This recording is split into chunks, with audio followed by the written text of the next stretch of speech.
All right, ladies and gents, suntan lotion out and beach towels packed.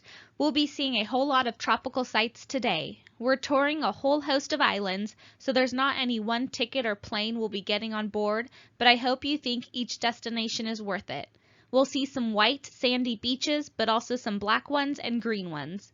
I tried to break it up so we're not just seeing beach after beach, but also the interesting sights and events and wildlife each island hosts. So let's get ready and hit the waves. We're traveling to the Pacific Islands. Palau is an archipelago of over 500 islands, part of the Micronesia region in the western Pacific Ocean. It's a favorite spot for scuba diving, so luckily we're all certified, right? Blue Corner Palau is one of the most action-packed scuba dive sites in the world, and up to 13 different species of sharks circle just beyond the plummeting reef wall. Because of the strong currents at Blue Corner, it's the perfect place to use a reef hook. The reef hook, invented in Palau, is used to keep you safe in one place and to reduce your air consumption, exertion, and ultimately to save the reefs from damaging. When hooked in, it's like standing in the wind and letting the breeze flow over you. Meanwhile, as you relax and stay still, the more the action creeps closer and glides along in the currents formed along the reef wall. Here you can see the cliff wall that forms the Blue Corner and sort of see, because of the fish, how the tidal currents push everything lower up over the lip. During the incoming tide, clear water coming from the open ocean brings better visibility along the reefs and inside the lagoon. When this happens, the current turns, hits the reef wall, and forces water up and over the plateau, bringing loads of plankton, algae, and clear, beautiful water.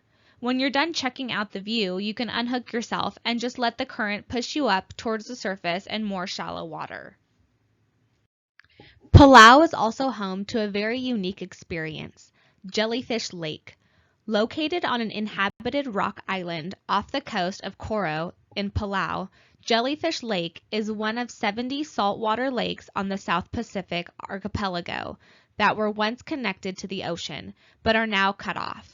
The isolated lakes became the perfect setting for a jellyfish explosion, which some speculate were trapped in the lake 12,000 years ago after a rise in sea levels post-Ice Age.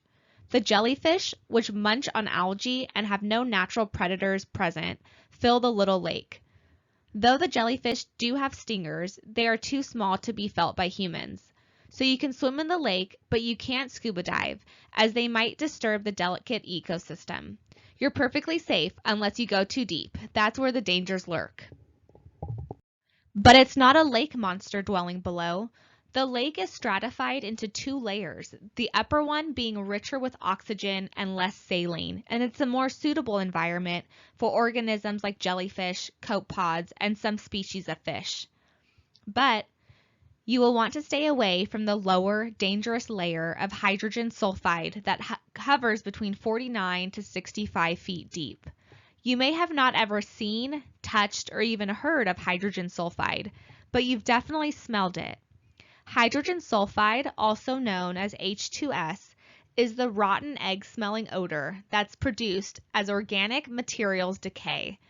Exposure to moderate concentration levels of hydrogen sulfide can result in severe eye irritation, severe respiratory irritation, headache, nausea, vomiting, and staggering. Effects of exposure to high levels of hydrogen sulfide can be serious and life-threatening. Effects include shock, convulsions, inability to breathe, rapid unconsciousness, coma, and even death. So we'll stay shallow and all will be well. And Palau has something for history buffs as well. The tiny island of Peleliu at the southern end of Palau's archipelago saw heavy fighting between Japanese and Allied troops during World War II, resulting in massive casualties on both sides. More than 70 years later, Peleliu is a nearly intact open-air World War II museum with several haunting reminders of the brutal combat. This two-story building was the Japanese forward command post during World War II. It was important in their efforts to control Peleliu and was very fiercely defended, but the Americans managed to bomb it in 1944. Now with stairs that lead to nowhere, pock-marked ceilings, and exposed wires and girders, forming uncanny shadows on the green, slimy walls, the headquarters could form the stage for a horror movie. There are also numerous other tanks and planes scattered around the island, and tours will guide you through the different relics.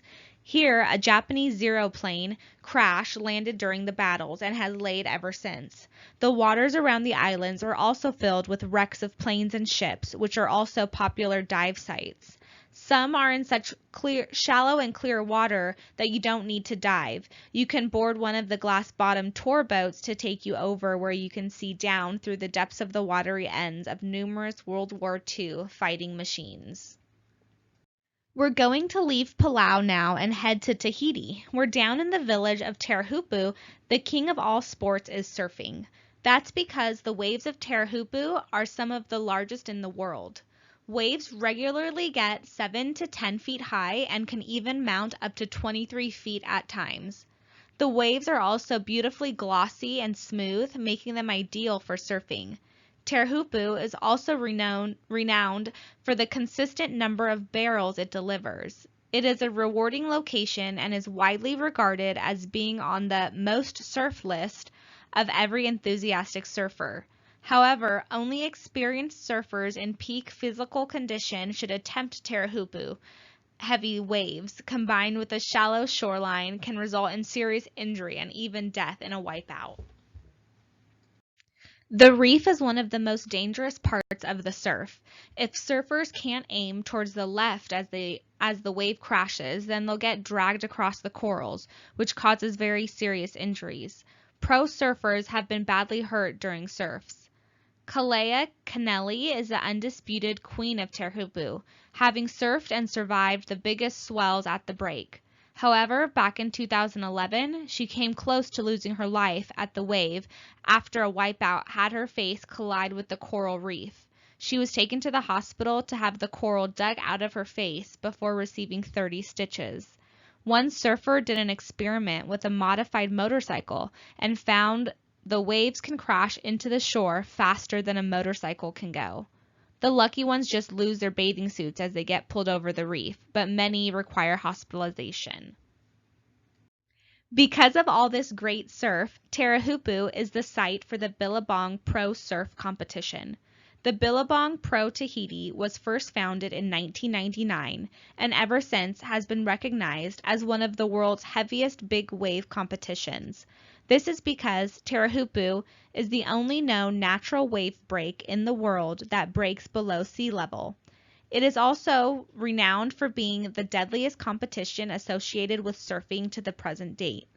The Billabong Pro Tahiti has not claimed any lives since the founding of the surfing event in 1999, but the wave has claimed lives over the years. Surfers are rated on commitment and degree of difficulty, innovative and progressive maneuvers, combination of major maneuvers, variety of maneuvers, and speed, power, and flow.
The Heva is also a competitive festival, bringing together thousands of singers, artists, dancers, and athletes from all 5 archipelagos and the 65 inhabited islands of the French territory, who compete as individuals and teams for the ultimate bragging rights.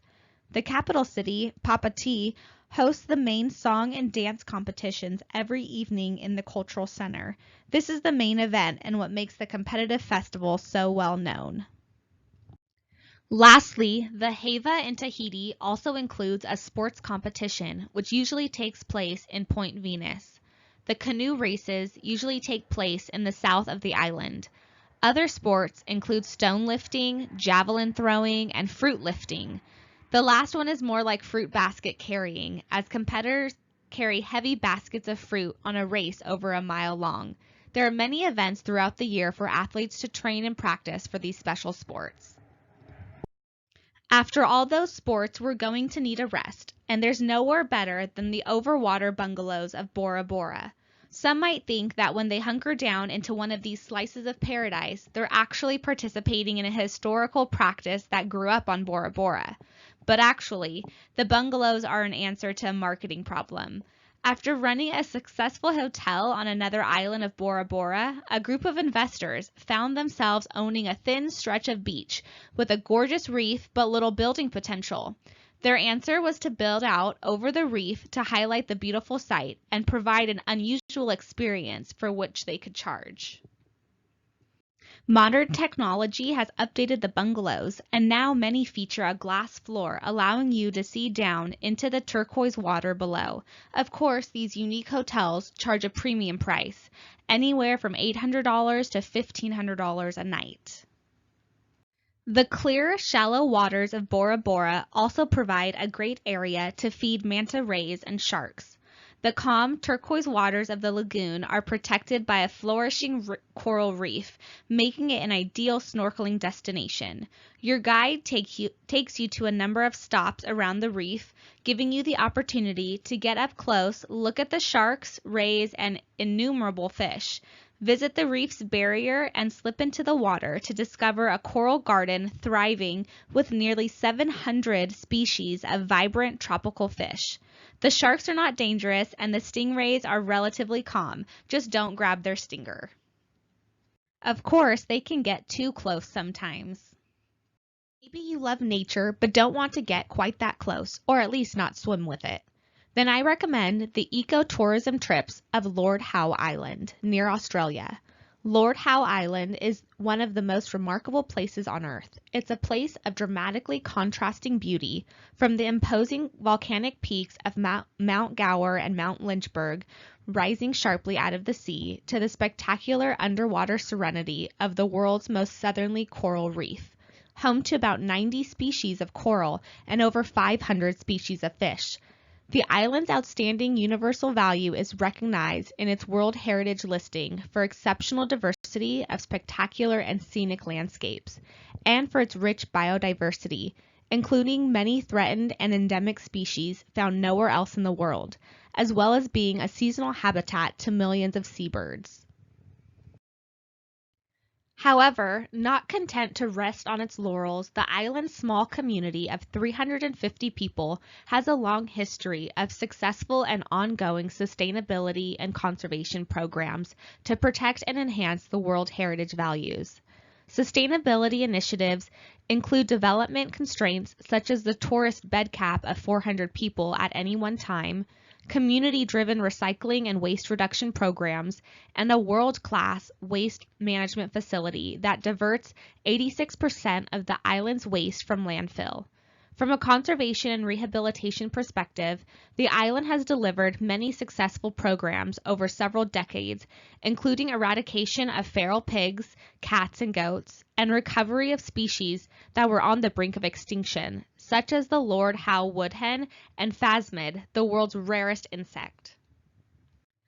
Lord Howe is also one of the most amazing bird watching destinations in the world, with 130 recorded species, and enthusiasts take it very seriously. Migratory seabirds are the big draw card. Birds including naughty terns, white terns, sooty terns, mutton birds, black-winged petrels, Providence petrels, and red-tailed tropic birds nest and breed at Lord Howe every year. Some of these birds are extremely rare, and you can stand a few feet away from a mother feeding her chick. It's one of those unique and memorable Lord Howe experiences. Land birds are also worth a look. The most recognized is the Lord Howe Island woodhen, a flightless and curious bird that was nearly extinct in the 80s. After a successful breeding program, the woodhen is now everywhere on the island, including the veranda of your restaurant at mealtimes. They're a funny bird and great entertainment for all ages. The more noise you make, the closer they come to you. Lord Howe is also great for fishing. From game fishing to beach fishing, anglers will be thrilled with the world-class fishing around Lord Howe Island, home to the world's southernmost coral reef. The sparkling waters are teeming with fish, including big game fish such as kingfish, yellowfin tuna, and marlin, black, blue, and striped. A range of fishing tours are available, from deep-sea charters and big game fishing to casting a line in the crystal clear lagoon. The tour operators will provide all the necessary equipment to catch your dream fish. For sustainable fishing, bag limits apply on certain species, and the island encourages a catch and release policy. Within a half-hour boat ride from the island, you'll find opportunities to catch big game fish. If you want something a little spicier than the cool waters of fishing, we'll travel next to the village of Tanna on Vanuatu to see Mount Yasur volcano. It has been erupting nearly continuously for several hundred years, although it can usually be approached safely. Its eruptions, which often occur several times an hour, are classified as volcanian. The glow of the volcano was apparently what attracted Captain James Cook on the first European journey to the island in 1774. The Vanuatu government monitors the level of volcanic activity in the interest of the public, both tourists and locals alike. Vanuatu is also one of the best sites to go for a dive. The Bonzer wreck has the shortest commute time from the jetty, about 1 minute. It is an intact small freighter complete with wheelhouse sitting almost upright on the bottom. This is a tugboat that sunk in 2001. The Bonzer sits upright in 24 meters and is a fantastic wreck for experienced and novice wreck divers alike, with easy swim-throughs and great penetration points through its hull and pipe seahorses roaming its decks. The vast array of different varieties of resident clownfish are an added bonus. Next, we're going to go for a dive again, but the scenery is more lively. In the Vavu Islands in the nation of Tonga, here you can swim with humpback whales. Tongan waters are birthing and mating grounds for a specific population of humpback whales, which means they are around for months each year. Even better, the islands that surround Vavu provide protection from the winds, ensuring that you can go out on the water almost every day. The crystal clear blue waters are another draw for many, as the water makes it much easier to get fantastic footage and photos of these gentle giants. During the winter months in Antarctica, whales make their way up to the warmer waters where they breed and wait for the weather to improve. They live off their food reserves and stored fat, and fast for the entire time. You need not worry about them being hungry and eating humans. They primarily feed on small fish anyway. But the presence of the calves make the experience of Vavu all the more special. Underwater, you can also hear their chants, and from the boat, you can often see them blowing water as they breathe. It is an incredible experience to be so close to them and observe them dancing in and out of the water. You sometimes have the feeling that they are putting up a show for the tourists. We'll hop next to Samoa to see the Tosua Ocean Trench. Over the course of millennia, erosion of the lava fields around Lotofaga left the area pocketed with tide pools and a series of blowholes, the largest of which is Tosua, whose name translates to Big Hole. The Tosua Ocean Trench is a swimmer's delight, set on the edge of a tropical paradise with the South Pacific lapping over at its shores. Surrounded by lush gardens, visitors wind along cliffside paths to the natural saltwater pool sunken deep into the earth. The western side of the ocean trench opens onto a small, sandy beach only accessible through a cave-like nook. Sheer rock faces of volcanic basalt disappear underfoot, leaving an epic ladder as the sole access point to the water below. Too impatient to descend slowly? While making a flying leap into the water may seem a poor choice at 90 feet in depth, the saltwater pool offers a perfectly safe opportunity for those bold enough to give it a go.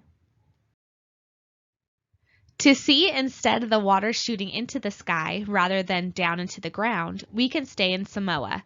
The Alfaga blowholes and others like them developed thanks to lava flows that gradually carved out underwater caves. These sea caves grew upwards towards the land until they became tunnels connecting the ocean to the rock face above.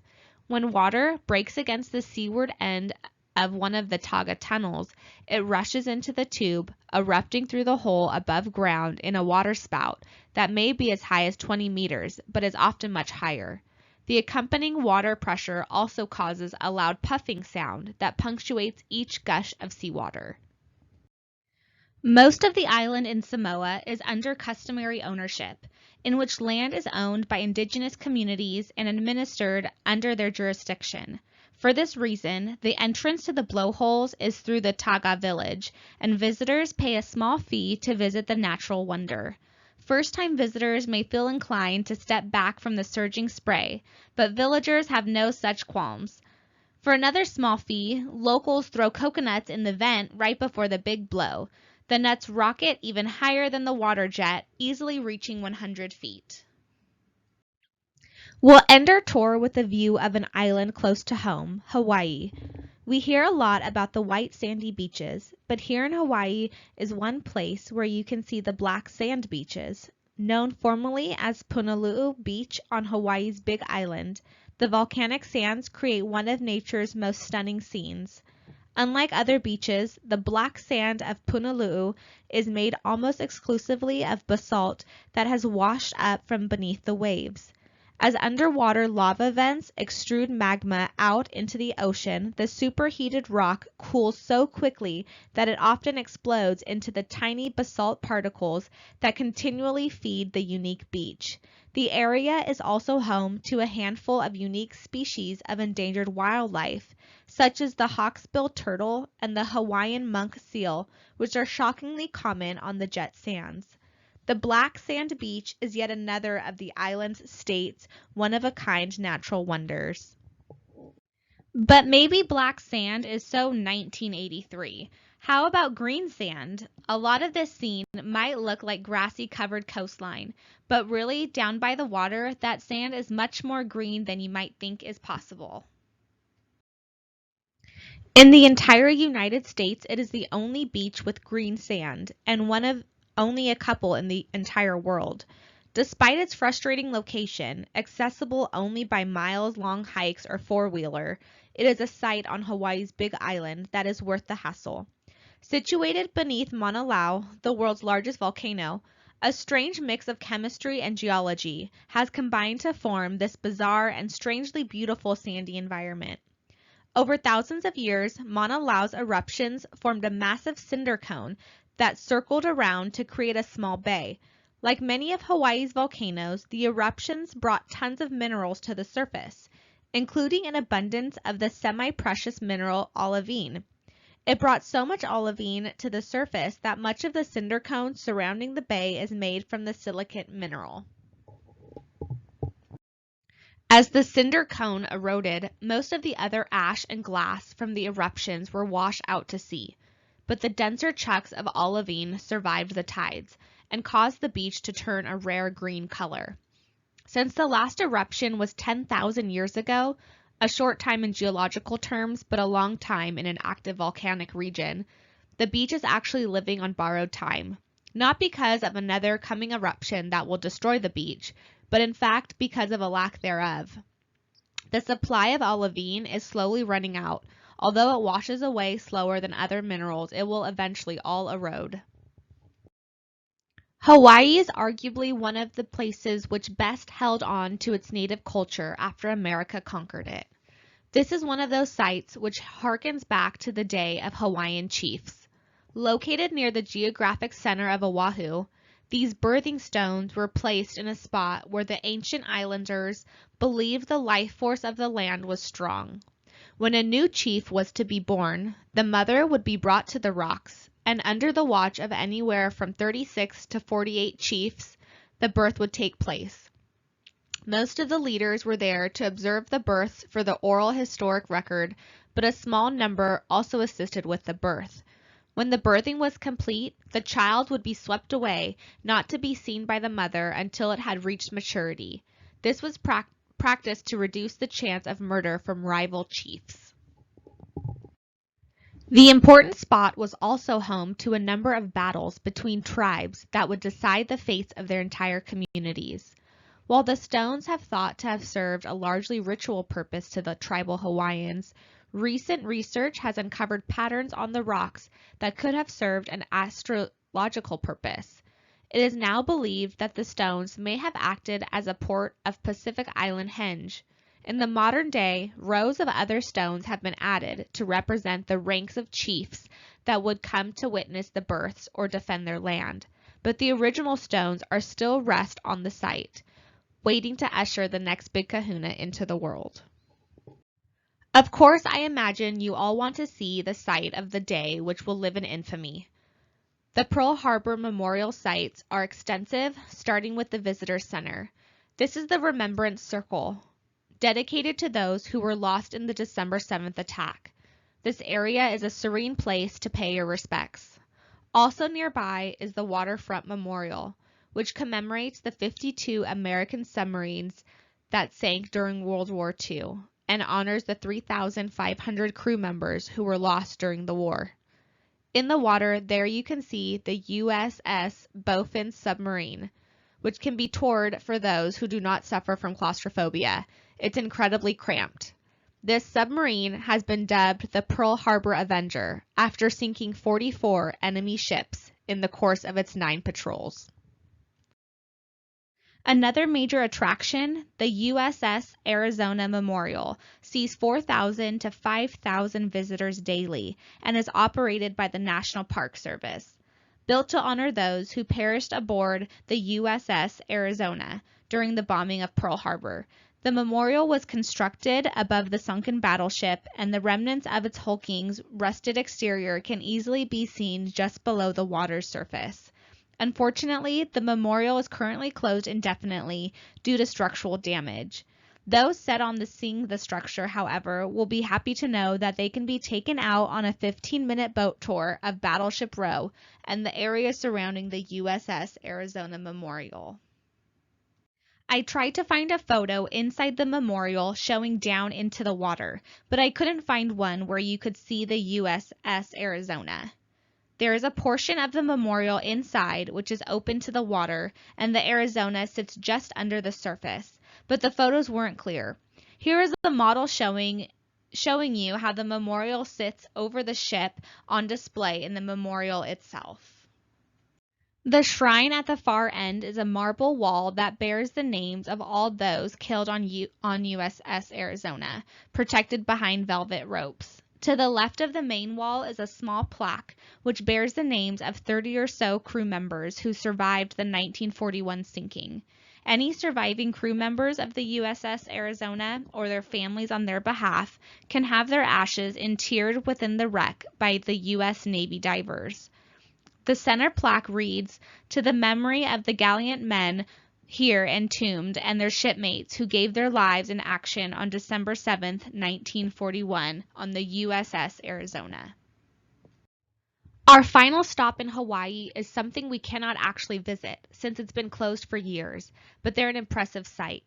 The Haiku Stairs, aptly named the Stairway to Heaven, are a steep climb on the island of Oahu that seems to disappear into the sky itself. The trail got its start as a simple wooden ladder attached to the cliff. It was installed during World War II to facilitate the building of a giant VLF transmitter. Unlike other VLF transmitters, this station did not use any towers, but instead used antenna cables spun between the cliffs above Haiku Valley. These, along with a building at the peak, could transmit signals that could reach submarines as far away as Tokyo Bay, even when they were submerged underwater. At the end of the 1960s, the transmitter was transformed into a station for the Omega navigation system, which remained until the system was shut down on September 30th, 1997. In the 1950s, the wooden stairs were replaced by metal steps and ramps, 3,922 steps in all. The trail was officially closed in 1987 and no trespassing signs put up at the site. Note, it is illegal in Hawaii to climb these stairs. Most days, a guard is posted at the foot to stop people from climbing them. So the sun is setting on our tropical tour of the Pacific Islands. I hope you all enjoyed seeing them and the broad range of cultures and sights they offer. We'll see you next time as we visit Prague.